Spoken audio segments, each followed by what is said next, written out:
नमस्कार मित्रगण, हम मनीष झा बुआ भाई अपने सबके स्वागत कर रहल छी मातृभाषा मैथिली चैनल पर। मातृभाषा मैथिली चैनल बनेबाक जे हमर उद्देश्य छै ओ स्पष्ट अछि जे जखन हम कोनो एकेडमिक विषय वस्तु सब एहि पर तकै छी, सर्च करै छी इंटरनेट पर, तऽ मैथिलीमे भेटैए मुदा कम भेटैए, हेबाक चाही पर्याप्त। चूँकि अगर दुनियामे सब चीज़ पर्याप्त मात्रामे उपलब्ध छै तऽ मैथिली ओहिसँ कम किया।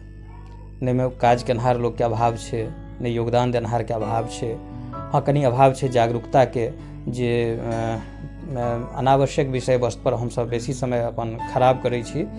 भऽ सकै कखनो प्रसंगवश भावनावश जे छै से ई चीज हमरो पर लागू होइत हुए, लेकिन बहुत लोग छी जे मात्र वही समय लागल रहै छी, इम्हर कटौंजमे लागल रहै छी, उपरौंजमे लागल रहै छी। तऽ ताहिसँ यदि एक रत्ती बाँची और कनी कऽ हमसब सार्थक उपयोगिता करी सोशल नेटवर्कके, तऽ छात्रोपयोगी बहुत एहन सामग्री छै जकर एखन आवश्यकता छै। एहि बातके केओ तिरस्कार नहि कऽ सकै छथि। उपलब्ध छै, हम एहि बातके हमहूँ तिरस्कार नहि कऽ रहल छी, लेकिन बहुत छै, एहि बातके स्वीकारो नहि कयल जा सकैए। तऽ तेहन सन स्थितिमे चाही जे कनी हमसब अपन जे योगदान छै, हमरा जतबा ज्ञान अइ, जिनका जतबा ज्ञान छनि ताहि हिसाबसँ दैत।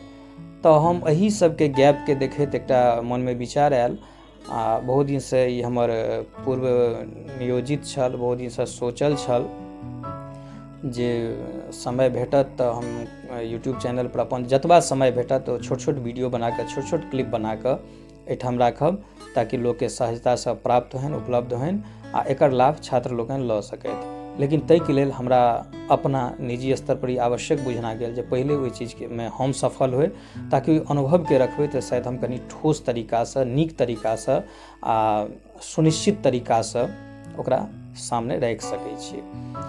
तऽ किछु अपन अनुभव अछि जे जखन हम पोस्ट ग्रेजुएशन केलहुँ मैथिलीसँ, तकर बाद फिर विचार भेल जे UGC नेटके सेहो तैयारी करी और एकरा कतौ आब सार्थक दिशामे शिक्षाके लगायल जाय।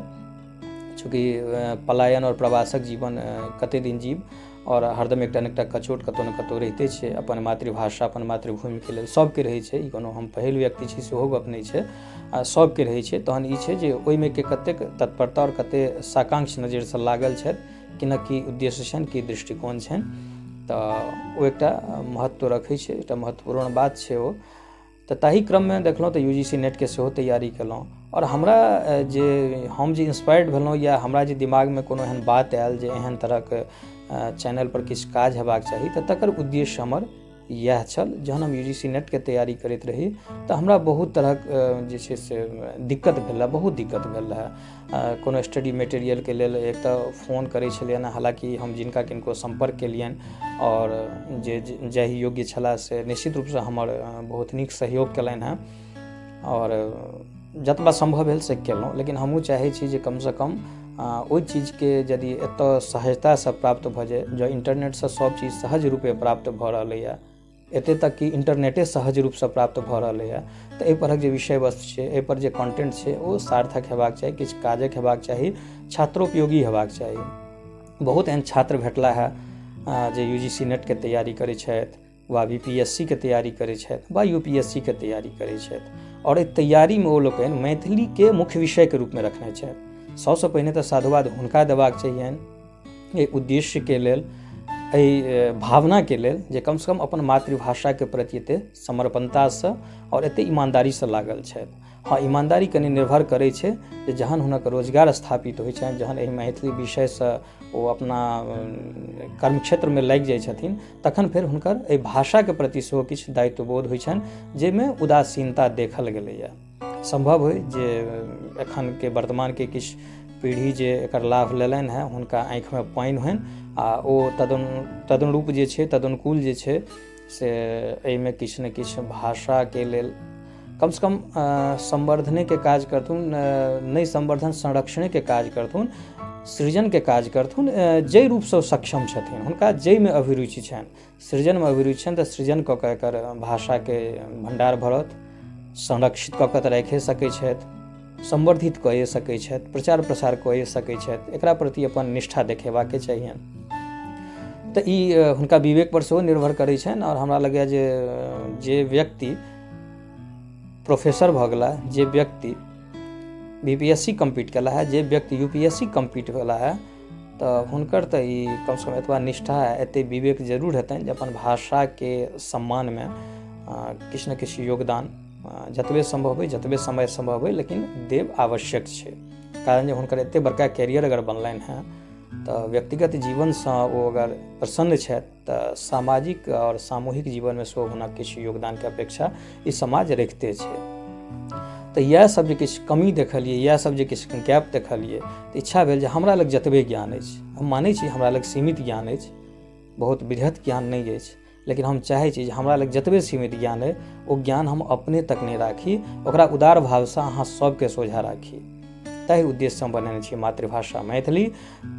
भाषा पर बहुत रास काज के एहिठमा संकलित संग्रहित करबाक हमर नियार अछि, लेकिन हमर सबसे पहिल प्राथमिकता जे अछि एखन टटका में जे हमर प्राथमिकता अछि ओ अछि जे यूजीसी नेट के जे छात्र लोकनि तैयारी कर रहल छथि हुनका स्टडी मटेरियल कम से कम हमरा लग जतबा की छै, चूँकि हम नौकरी चाकरी में बेसी समय देवला लोग, प्राइवेट नौकरी दिल्ली में रहै छी, दिल्ली प्रवास में छी, तो प्राइवेट नौकरी में कते समय लगै छै से किनको से छुपल नहीं छनि। तथापि कतौ न कतौ मोन में एकटा ई निष्ठा छल, भाषा के प्रति एकटा विश्वास छल, हमरा भाषा के प्रति कोई हीन भावना नहीं रहल, हमें सदैत हमरा एकटा आत्मविश्वास रहल, गौरव बोध रहल जे मैथिली हमर मातृभाषा छी। तो एहिमे हम अपना अभियान के जे हिस्सा जहिया जे रहलहुँ आ छी आ रहब ओ एकटा फराक विषय अछि, लेकिन ओहि सबसँ अलग हटि कऽ हम एकरा एकेडमिक रूप में सेहो एहि चुनौती के स्वीकारलहुँ। तैँ पहिले पीजी केलहुँ, फिर यूजीसी नेट क्वालिफाई केलहुँ, और अपने सबके जानकारी दी जे हम पहिल बेर में यूजीसी नेट में एहिना बैसल रही, हमरा किछु अनुभव नहीं रहै। दोसर बेर किछु तैयारी छल तऽ ताहि दुआरे दोसरो बेर असफल रहलहुँ, मुदा तेसर बेर ई मन में एकटा दृढ़ विश्वास छल, आत्मविश्वास छल, दृढ़ इच्छा शक्ति छल जे भेल जे नहि तेसर बेर में जेना तेना लागि के कऽ ली। तऽ अहाँ सबके आशीर्वाद से 93% मार्क जे छै से हमरा मैथिली मुख्य विषय छल हमर ओहिमे आयल, तऽ एकटा आत्मसंतुष्टि प्रदान केलक। और तहिये हम नियार केलहुँ जे किछु एहन काज करी जे जै कठिन दौर से हम गुजरलहुँ हैं, जै तरह हमरा संकलन में स्रोत में दिक्कत भेल है, कम से कम अहाँ सबके ओतबा जे छै हम अगर हल्लुक कऽ दी, ओते सहयोग कऽ दी, कनि अहूँ सबके लेल सहज रहत। आ विशेष जहन अध्ययन में लोक लागल रहैया तऽ छानबीन करिते अछि और विशेष लोक सबसँ संपर्क रहिते छनि, ओहि संपर्कक लाभ अहूँ सब लिअ आ जतबा संभव होइ छै ओकर लाभ लेबे करू और सबसँ संपर्क करियौन आ स्टडी मटेरियल तैयार करू। मैथिली से जँ अहाँ अपन कैरियर बनबऽ चाहै छी तऽ एहिसँ उत्तम विकल्प किछु नहि भऽ सकै छै। सरकारी योजना बहुत छै, बहुत आबऽवला छै आ भविष्य एकर सुरक्षित छै, अहूँके भविष्य सुरक्षित अइ। मुदा जँ भाषा में काज केनहार लोक शनैः शनैः अभियानेटा के हिस्सा रहथिन, शैक्षिक रूप से नहीं जुड़थिन, तऽ फेर एकटा ई अभियान कमजोर पड़ि जेतै। तऽ हम निवेदन करब अहाँ सब मित्र बंधुसँ, सब युवा वर्गसँ जे अकादमिक स्तर पर लागल छी ओ कम से कम एहि बातसँ जे छै सहमति राखब आ हम प्रयास करब जे बेसी से बेसी जानकारी लऽ कऽ समय समय पर वीडियो लऽ कऽ आयब। जखन हमरा समय भेटत हम निश्चित रूप से अपन कंट्रीब्यूट करब। संगे निवेदन ओहि मित्र लोकनिसँ सेहो करबनि जे सब क्वालिफाई कयलनि हैं यूजीसी नेट, बीपीएससी वा यूपीएससी, हुनका सबसँ निवेदन करबनि जे ई मुहिम बढ़ेबा में अहूँ सब हमर संग दी। अहाँसँ संभव होइए तऽ अहाँ वीडियो बना कऽ हमरा पठाउ, ओकरा हम एहिठाम संग्रहित कऽ कऽ राखब। नहि अहाँके इच्छा हुए जे हम स्वच्छंद रूप से राखी तऽ अहाँ अपन फेसबुक वॉल से राखू, ट्विटर से राखू वा अन्य कोनो सोशल नेटवर्क अहाँके माध्यम अहाँ यूज करैत ओहि माध्यमसँ ओकरे माध्यमसँ अहाँ छात्र तक से संवाद स्थापित करियौन, हुनका तक जानकारी दियौन। बस हमसब एकेटा बात के ध्यान राखी जे कोनो भ्रामक चीज हमसब नहीं राखी, ताकि छात्र के छै स्वर्णिम भविष्य छै कतौ न कतौ भ्रम में रहथिन। तैं तथ्यात्मक जे विश्वसनीयता छै ओकरा बरकरार राखी आ ताहि विश्वसनीयता के संग ओकरा एहिठाम हम परसी और बेसी से बेसी छात्र छात्रा लोकनि लाभान्वित हैत। ताहि निवेदनक संग एक बेर पुनः अहाँ सबके जय मिथिला, जय मैथिली। सब गोटे मैथिली भाषा के संग लऽ चली। धन्यवाद।